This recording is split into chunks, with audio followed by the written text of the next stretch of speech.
Good evening friend. তো তোমরা দেখছো WP motivation YouTube channel. WP motivation YouTube চ্যানেলের পক্ষ থেকে প্রত্যেককে স্বাগত জানাই বন্ধুরা। তো আমি অরিজিৎ দা। তো আশা করি তোমরা প্রত্যেকে খুব ভালো আছো এবং খুব সুস্থ আছো। তো আজকে তোমাদের কী বিষয়ে ভিডিও করতে চলেছি, ইতিমধ্যে তোমরা টাইটেল এবং থাম্বনেল দেখেই অবগত হয়ে গেছো তোমাদের কী বিষয় কিন্তু আজকে ভিডিও করতে চলেছি। তো আজকের ভিডিওটা তোমাদের জন্য খুবই গুরুত্বপূর্ণ কিন্তু একটা ভিডিও হতে চলেছে। তো আজকে তোমাদের একটা গুরুত্বপূর্ণ পরীক্ষা ছিল, তোমরা জানো, সেটি হচ্ছে recruitment to the post of sub inspector Anam bench and sub inspector arm bench in West Bengal police 2024। অর্থাৎ এই রিক্রুটমেন্টটার তোমাদের আজকে কিন্তু মেন্সের পরীক্ষা কিন্তু তোমাদের হলো। তো তোমাদের প্রশ্ন কেমন এসেছিল, তোমাদের কম্পিটিশন ঠিক কেমন হতে চলেছে সেটা নিয়ে কিন্তু আজকে বিস্তারিত আলোচনা করছি। তো আজকের ভিডিওটা তোমাদের জন্য খুবই গুরুত্বপূর্ণ কিন্তু ভিডিও হতে চলেছে। তো যত গ্রুপ রয়েছে গ্রুপে কিন্তু বেশি বেশি করে কিন্তু শেয়ার করবে, এবং যদি সত্যি খুব হেল্পফুল মনে হয় একটা করে লাইক করে দেওয়ার অনুরোধ রইল। তো চলো তোমাদের তার আগে আজকের পরীক্ষার কেমন কোয়েশ্চেন পেপারটা ছিল আমরা একবার দেখে নিই। তো এই হচ্ছে আজকের তোমাদের প্রশ্ন দেখতে পাচ্ছ, ঠিক আছে। ফুল মার্কস 100 দেখতে পাচ্ছ, গ্রুপে গ্রুপ বি নিয়ে 50 নম্বরে কিন্তু কোয়েশ্চেন্স রয়েছে এখানে। তো জেনারেল স্টাডিজ দেখতে পাচ্ছ, ফার্স্টে তোমাদের কিন্তু নিচের প্রশ্নগুলির উত্তর দিন 1 into 10। তো দেখতে পাচ্ছ এখানটায় কিন্তু তোমাদের প্রশ্ন দেওয়া রয়েছে, ঠিক আছে। 12 তোমাদের কটা প্রশ্ন ছিল, 10টা প্রশ্ন ছিল, ঠিক আছে। 10টা প্রশ্নকেই তোমাদের কিন্তু অ্যাটেন্ড করতে এখানটায় বলা হয়েছিল, ঠিক আছে। তারপরে দেখতে পাচ্ছ এখানটায় পরবর্তী যেটা 2 into 5 রয়েছে, দেখে নাও প্রশ্নগুলো তোমাদের মানে মোটামুটি ভালোই, যেটা এসে আসার কথা সেরকমই কিন্তু প্রশ্ন তোমাদের এসেছে। এবার আমরা গ্রুপ বি যদি আমরা দেখে নিই, ঠিক আছে। তো দেখতে পাচ্ছ এখানটায়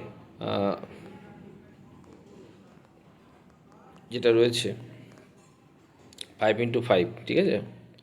তো দেখে নাও, পরপর দেওয়া রয়েছে তোমাদের জন্য পরপর প্রশ্নগুলো আমি দেখাচ্ছি। তোমরা এবার রিজনিং চলে এসেছে, দেখতে পাচ্ছ, দেখে নাও। তোমাদের কিন্তু 3 into 5 দেওয়া রয়েছে। তার মধ্যে এই রিজনিংটা সত্যি একটু অন্যরকম লাগছিল আমার দেখে, দেখে নাও। তোমাদের পরপর কিন্তু রয়েছে, বেঙ্গলি ভার্সানটা দেখলে বুঝতে পারবে যে এটাই বলছিলাম আমি, ঠিক আছে। পেপার 2 দেখতে পাচ্ছ, 50 নম্বরে রয়েছে, দেখতে পাচ্ছ। কি বেশ বলছিল ডেসক্রিপটিভ আসে না প্রশ্ন, ঠিক আছে, কেপিএসআই আসেনি বলে এখানেও আসবে না। তো দেখে নাও তোমাদের কিন্তু তারপরে ইংলিশ রয়েছে, দেখতে পাচ্ছ, সেখানেও কিন্তু রয়েছে, এখানে দেখে নাও পরপর, ঠিক আছে। পেপার 3 আমরা চলে আসি। তো দেখতে পাচ্ছ 50 নম্বরের প্রশ্ন রয়েছে, একদম দেখতে পাচ্ছ এখানে তোমাদের কিন্তু মানে একদম ওয়ার্ড কিন্তু লিমিটেশন করে রেখে দিয়েছে, যাতে সেই মতোভাবেই তোমাদের কিন্তু অ্যান্সার করতে হবে, ঠিক আছে। তো দেখে নাও, তারপরে বাংলা অথবা নেপালিতে অনুবাদ করো, যেটা দেখতে পাচ্ছ 20 নম্বর রয়েছে। এই হচ্ছে তোমাদের কিন্তু প্রশ্ন, ঠিক আছে। তো ওভারঅল প্রশ্ন একটু যেটুকু বোঝা যাচ্ছে একটু হার্ডার এসেছে, ঠিক আছে। এটুকু তোমরা ধরে রাখো। তো যেমনটা এতদিন হয়ে এসেছিলো যে একটা হল ম্যানেজের ব্যাপার, সেটা কিন্তু এবার থেকে বন্ধ হয়েছে। তো প্রশ্নর কোয়ালিটি যথেষ্ট অনেকটাই স্ট্যান্ডার্ড, এটুকু বলা যায়, ঠিক আছে। মোটামুটি অনেকটাই হার্ডার হয়েছে। এবার তোমাদের আসল কথায় চলে আসি, ঠিক আছে। তো অনেকে বলে যে ডেসক্রিপ্ট প্রশ্ন নাকি আসে না। তো দেখতে পাচ্ছ এখানটাই যে প্রশ্নটা তোমাদের বারবার বলেছিলাম যে আমার জন্য নাকি অনেকের পরীক্ষার ইয়ে হয়ে গেছে, কেপিএসআই নাকি এমনটা বলা হয়েছিল, ঠিক আছে। তো এখানে দেখে নাও পরপর কিন্তু 5+5 সেটা নিশ্চয়ই এমসিকিউ নয়, ঠিক আছে। 5+5 এবং এমনটা নয় যে প্রশ্নটাকে তোমাদের সেইভাবে ভেঙেও দিয়েছে, ঠিক আছে। যথেষ্ট বড়ই প্রশ্ন কিন্তু, কীভাবে শিল্প পরিবেশ দূষিত করে, মানে তোমাকে পয়েন্ট আকারেই কিন্তু লিখতে হবে, সেক্ষেত্রে যথেষ্ট বড়ই এটা প্রশ্ন, এটা এমসিকিউ কিন্তু আসেনি, ঠিক আছে। এটা তোমরা মাথায় রেখে দিও যে ডব্লিউপি মোটিভেশন তোমাদের জন্য মানে খবর থাকে বলেই দেওয়ার চেষ্টা করে, এমন নয় যে তোমাদের মন গড়া কোনো কথা বলে দিলাম, এমনটা কিন্তু নয়, ঠিক আছে। এবার আসি তোমাদের কম্পিটিশান ঠিক কেমন হতে চলেছে। তো তোমরা জানো তোমাদের এবছর কিন্তু পরীক্ষার কম্পিটিশান যেটা প্রায় অনেকটাই পাস করেছিল প্রিলিতে, ঠিক আছে। মাঠেও তুলনামূলক অনেকটাই কিন্তু পাস করেছে, পিএমপিটি কোয়ালিফাই করেছে। তো ওভারঅল তোমাদের যেটুকু আজকে অ্যাবসেন্ট ছিল পরীক্ষার হলে কিন্তু অনেকটাই ছিল, কারণ হচ্ছে কলকাতাতে সেন্টার পড়েছে, ঠিক আছে। কলকাতাতে সেন্টার তো অনেক যারা এমসিকিউ অর্থাৎ কনস্টেবলের ছেলেরাও অনেকে পাস করেছে এবছর বেশি করে, মানে যারা কনস্টেবল এমসিকিউ পড়ে তারা অনেকে কিন্তু মেন্স বলে অনেকে দিতে যায়নি, ঠিক আছে। দুটো কিন্তু রিজন রয়েছে। তো তোমাদের যেটা মানে অ্যাডমিট ইস্যু হয়েছিল প্রায় মানে যেটা তোমাদের বলেছিলাম 13K মতো কিন্তু মেল, ঠিক আছে, এবং 2.5 মতো কিন্তু যেটা ছিল তোমাদের কিন্তু ফিমেল। তো যেমনটা আগেও আপডেট দিয়েছিলাম, মানে মানে দেখতে পেয়েছো যে অনেকগুলো স্কুলে কিন্তু মানে সেন্টার পড়েছে, যদি ওই অনেকে বলছিল 2-3 হাজার নাকি এমএনস দেয়, তো নিশ্চয়ই একদম মানে নর্থ সাউথ মিলে এতগুলো স্কুলে বা কলেজে কিন্তু তাহলে সেন্টার পড়তো না, 2-1টা কলেজে পড়লেই 3-4 হাজার হয়ে যেত, বিধাননগরে দিলেই হয়ে যেত, তাই না।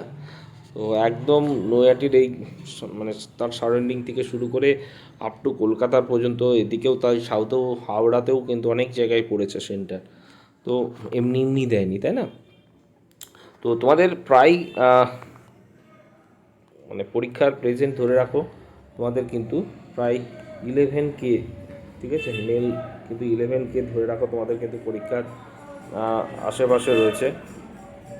তো ফিমেলদেরও অনেক অ্যাবসেন্ট রয়েছে, ফিমেলদের প্রায় ধরে রাখো 1.5-এর কাছাকাছি কিন্তু তোমাদের প্রেজেন্ট ছিল আজকে। তো এই পরীক্ষাটা তোমাদের কিন্তু রিক্রুটমেন্ট যেটা ভোটের পরেই তোমাদের সমস্ত কিছু প্রক্রিয়া শুরু হবে, সেক্ষেত্রে তোমাদের রেজাল্ট বেরোতে কিন্তু দেরি আছে, ঠিক আছে।